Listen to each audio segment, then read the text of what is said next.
Hello and welcome back. As always, thank you for being here, regardless of the platform that you're on. I just always appreciate that you're here with me. This week, I wanted to talk about bravery. I want to talk about consistency and fear and ambition and aspiration and forward movement. I want to talk about all of those specifically in a certain instance that I think often gets overlooked. I want to talk about when you make big changes towards your authentic expression.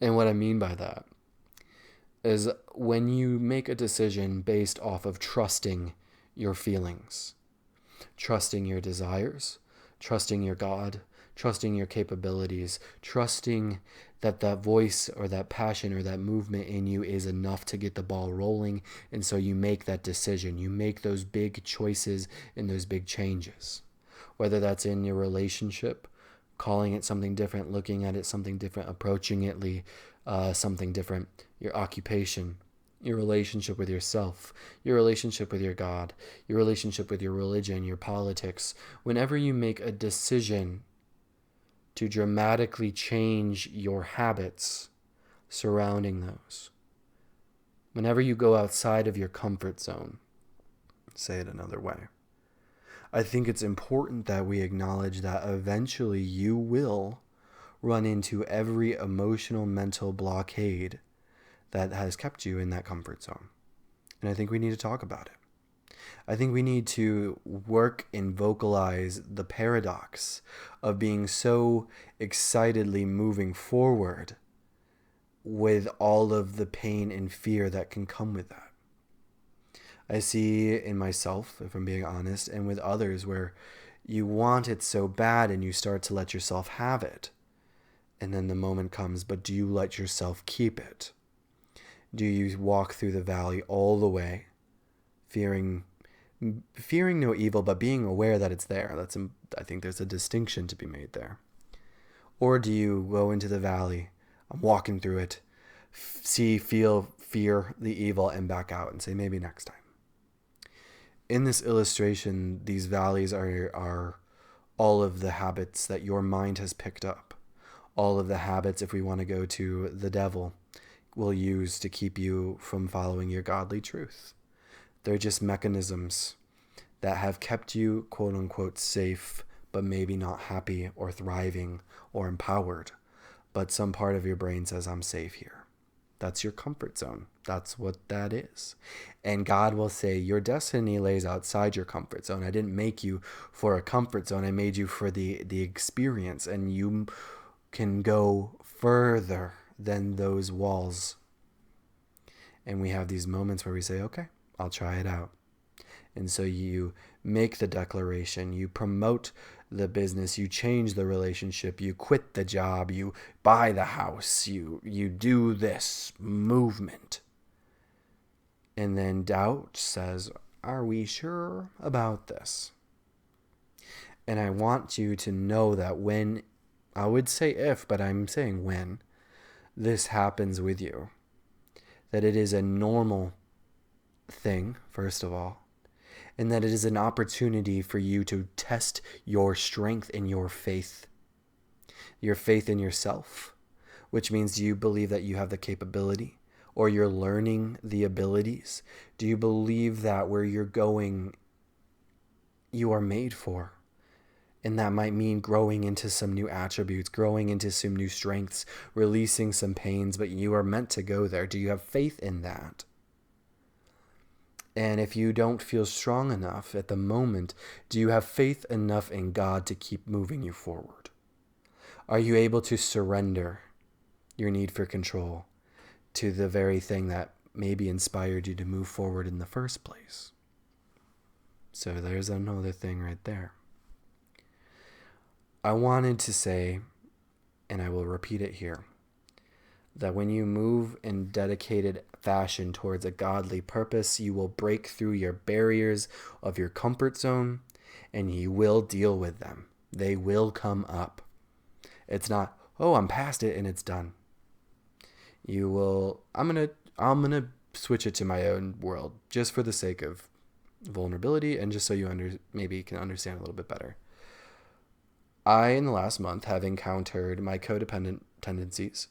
And when I said I'm not going to do it that way, it was like, okay, well, how about your perfectionism? I'm like, I gave it a little bit. I'm like, that's not how I want to deal with this. All right, what about your sabotage? What about suicide? Let's throw that out. What about anger? And over the last month, there was there was a lot. All of those things that I just mentioned and some more intimate ones were ways in which I stopped myself. I would project judgment onto some people around me's faces. I would use other faces to judge myself and then constantly be in a space of battle. And where God calls you forward is grace and surrender. Those are what's going to get you there, not fighting yourself or fighting others. But our instinct when we go out of that comfort zone is very fight or flighty. I will either beat myself down or I will run away from these problems. And the position that you're being called for by making these authentic choices, that position is not something you fight for or run to. It is just a space God made for you. And you're growing into it. And I wanted to acknowledge this because if I'm going through it and the X amount of people that I've talked to are going through this, I know that it's not just a private experience. That your faith is tested the closer you get to that light. The more you follow your true north, the more it can wiggle. Doubt is a real thing. Fear is a real thing.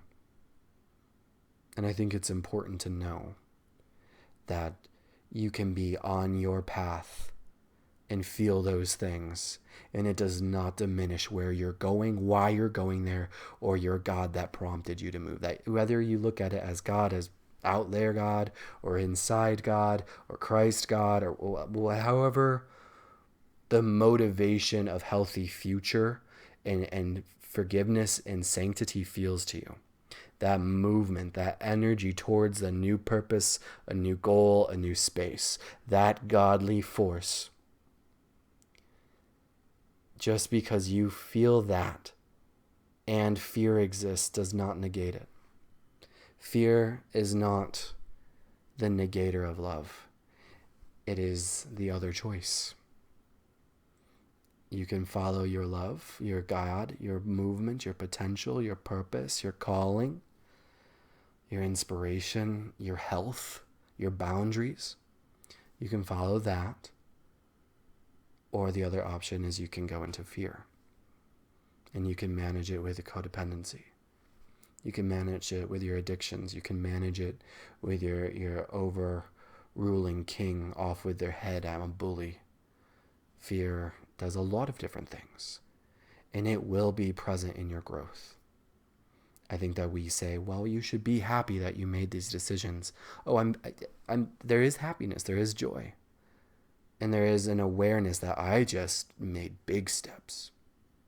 I just changed the game. And I don't know the new rules yet.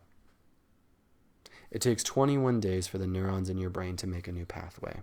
And trust it. That's just biologically. That has nothing to do with your heart or your God or your mind or whatever. That is 21 days of consistently choosing the same choice before your brain trusts that that is a good choice to make. Your brain. Not your psyche, not your spirit, your brain. This is a process of choosing faith over and over and over again. And faith only exists in the presence of fear. At least that's when it's the most strikingly evident that it is true, that it is present. And so, to wrap all this up, to make it personal, if you're in a space in your journey where you were called or are being called to make dramatic choices for your integrity, for your authenticity, for your love of yourself and others, if you are being pulled to set boundaries or to change things up or to declare new truths or to break old habits, if you're being pulled that way and if you're being pulled that way and you're meeting the voice in your head that says don't, I pray with you right now. Hear it, know it, and know that the devil gets the louder the closer you get to God. Fear grows louder the closer you get to breaking those chains. This is the big leagues. These are the movements and the moments that matter in the big game. And you've fought these demons before. You've fought them. You're alive. You've done this. And you will do it again. And now you have all of us praying with you. Praying for you. I know that there's people out here that do that. I've felt it. I've been it. I know it. Let yourself pray. A prayer saying, hey, I'm afraid. That's okay. God doesn't judge us for being afraid. Life doesn't judge you for being afraid. But it will respond to what you do with that fear. Do you acknowledge it? Say, there it is. Surrender to God and say, I'm going to keep walking. I don't know what's going to happen. Scared shitless. Or do you choose the fear and say, you're right. I'm not big enough yet. My God isn't big enough yet.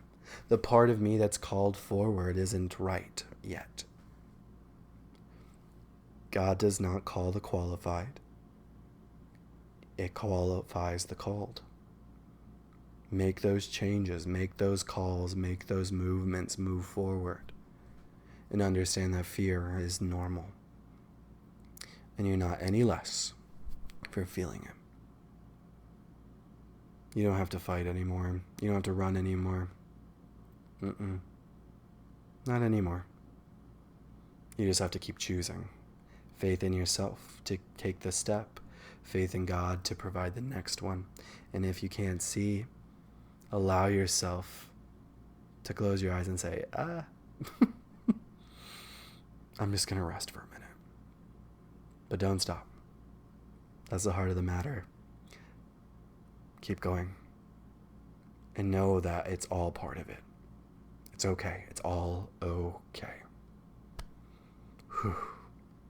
All right, I love you guys very much. Thank you for being here.